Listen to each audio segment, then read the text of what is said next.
আসসালামু আলাইকুম everyone, welcome to our channel Tanzila and Naim vlogs. আজকে আমি আপনাদের সাথে আমার আরও একটি ডেইলি লাইফ ব্লগ শেয়ার করব। তবে আজকে আমি আপনাদের সাথে একটা ছোট রেসিপিও শেয়ার করব। শুটকি ভর্তা আমরা জানি সবারই খুব পছন্দের। তো আজকে আমি একটু শুটকি ভর্তা করে দেখাবো। এখানে আমি ফাইসা শুটকি, শুকনো মরিচ, ধনেপাতা, রসুন, পেঁয়াজ এগুলো একটা ফ্রাইং প্যানে সরিষার তেল দিয়ে ভেজে নিয়েছি। তো এখানে প্রথমে হচ্ছে শুকনো মরিচ আর শুটকিটা বেটে নেওয়া হবে। তারপর এক এক করে হচ্ছে ধনেপাতা, রসুন, পেঁয়াজ বেটে একসাথে আবার পিষনিতে বাটা হবে। আর এখানে আতিকাও খুব দুষ্টামি করছে। ও কোনো কিছু নতুন দেখলেই হচ্ছে খুব ইন্টারেস্ট নিয়ে ফলো করে।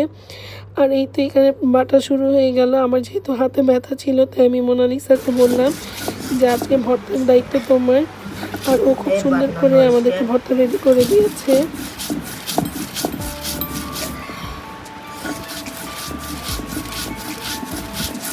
অনেক নরম ভাজি তো আমরা এটা কি শুটকি নিছি? ফাইসা ফাইসা মাছের শুটকি গলায় যাবে ফাইসা।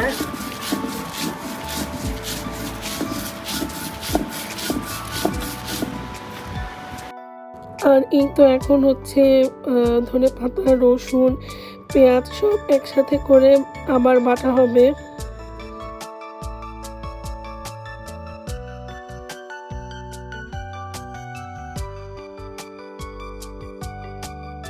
আর এই তো এখানে প্রায় আমাদের শুটকি ভর্তা বানানো শেষ।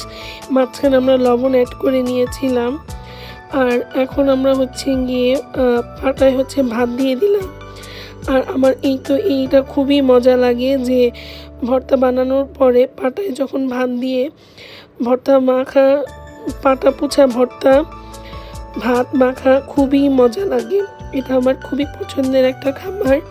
যখনই হচ্ছে পাটায় ভর্তা বানানো হয় আমি সবসময় এই কাজটা করি যে ভাত দিয়ে পাটাটাকে আগে পুছে যে ভর্তাটা সেইটা।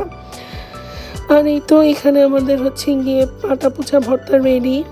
আর এই তো এখন আমি ভর্তা হচ্ছে ভাত দিয়ে খাচ্ছি। খুবই টেস্ট হয়েছে মাশাআল্লাহ, আলহামদুলিল্লাহ। আর আজকের ব্লগটা এই পর্যন্তই। Thanks for watching. Tata, take care, আল্লাহ হাফেজ।